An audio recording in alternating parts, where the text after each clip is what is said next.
તો રાજકોટ જિલ્લાના જસદણ તાલુકાના સાણથલી ગામે બવાલની ઘટના સામે આવી છે અને રસ્તો રિપેર કરવાને લઈને બવાલ થઈ સાણથલીથી લોગણવદર જતો આ રસ્તો અત્યંત ખરાબ હોવાને લીધે 100થી વધુ ખેડૂતો મુશ્કેલીનો સામનો કરી રહ્યા હતા।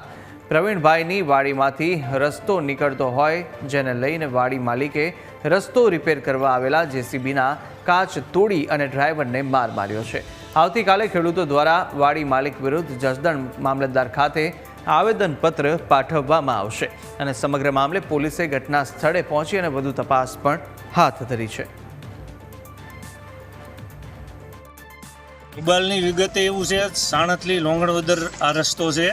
આ સીમવાળા સ્વખર્ચે આ રસ્તો રિપેર કરવા માટે આજે બધા ભેગા થઈને કરાવતા હતા અને પ્રવીણભાઈ આંબાભાઈ આ ગામના રહેવાસી એમને આ રસ્તો રિપેર કરતા હતા, એ બંધ કરાવવામાં આવેલ છે અને જેસીબીના કાચ તોડ્યા છે, ડ્રાઈવરને મારેલો છે અને ડ્રાઈવરને લઈ પણ ગયેલા છે એવું લાગે છે।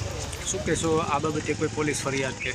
પોલીસ ફરિયાદ કરવાની છે અને કાલે અમે મામલતદારમાં આવેદનપત્ર પણ આપવાના છે અને આ સીમનો દર વખતે આ પ્રશ્ન રહે છે અને અમે રજૂઆત પણ કરેલી છે પ્રાંત અધિકારીને, કલેક્ટરને, મુખ્યમંત્રીને, વડાપ્રધાનને। હજી સુધી કોઈ પણ જાતની કાર્યવાહી કરવામાં આવેલ નથી।